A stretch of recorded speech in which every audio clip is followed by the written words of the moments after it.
Salut les enfants, c'est Lorena ici. Je viens vous raconter une belle histoire, vous la connaissez sûrement, mais nous allons nous rappeler de cette histoire qui s'appelle le zoo flottant. Notre verset dit « Luttez ensemble et d'un même cœur pour garder la foi » et il se trouve dans Philippiens 1, 27. Aujourd'hui, nous nous rappelons que les membres de la famille des dieux travaillent ensemble. Dis-moi, est-ce que tu aimes aller au jardin zoologique? As-tu déjà vu comment on nourrit les animaux ou on nettoie leur cage? Noé et sa famille avaient beaucoup de travail sur leur zoo flottant. Après 120 années de dur labeur, l'arche était terminée. Pourtant, il y avait encore beaucoup de travail à faire. Lorsque Dieu avait dit à Noé de construire une arche, il leur avait dit pourquoi. Prends auprès de toi 7 couples de toutes les bêtes pures, le mâle et sa femelle. Un couple de bêtes qui ne sont pas pures, le mâle et sa femelle. Un mâle et une femelle de toutes les créatures vivantes et 7 couples de tous les animaux purs devaient entrer dans l'arche. Toutes les espèces d'animaux et d'oiseaux, tous les insectes, les serpents et les araignées devaient être préservés. Ils entreraient tous dans l'arche. Noé devait aussi faire des provisions de nourriture pour lui-même et sa famille. D'autres provisions seraient nécessaires pour les animaux. Les gens et les animaux demeureraient fort longtemps dans l'arche. Oui, l'arche était terminée.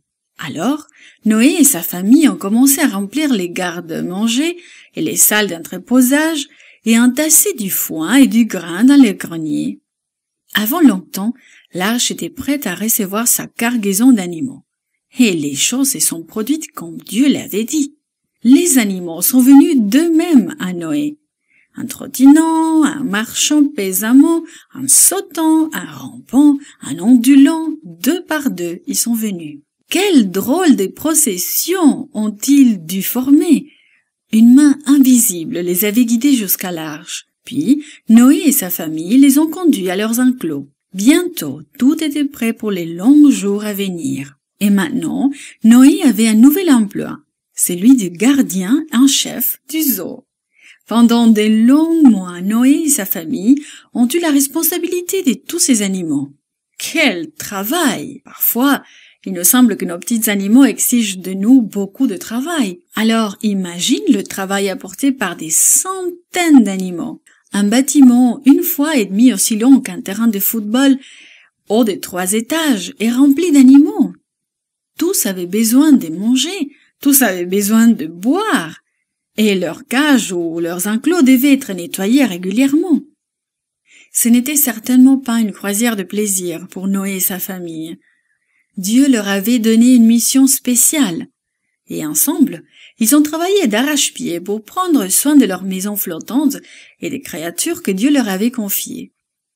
Dieu a encore besoin que nous travaillions ensemble en tant que famille de croyants.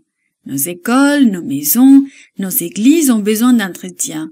Certains membres de la famille ont aussi besoin de soins particuliers. Il y a encore du travail à faire. Et Dieu appelle ceux qu'il aime à faire leur part. La famille de Noé ne pensait certainement pas que c'était fascinant de pelleter du fumier et de lancer du foin aux animaux chaque jour.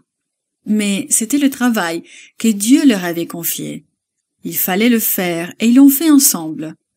Travailler avec d'autres, c'est souvent plus facile que de travailler tout seul. Nous montrons notre amour envers Dieu lorsque nous terminons le travail qu'on nous a donné à faire. Ce n'est pas toujours amusant, mais cela fait partie du plan de Dieu. Travaillons ensemble à faire son œuvre.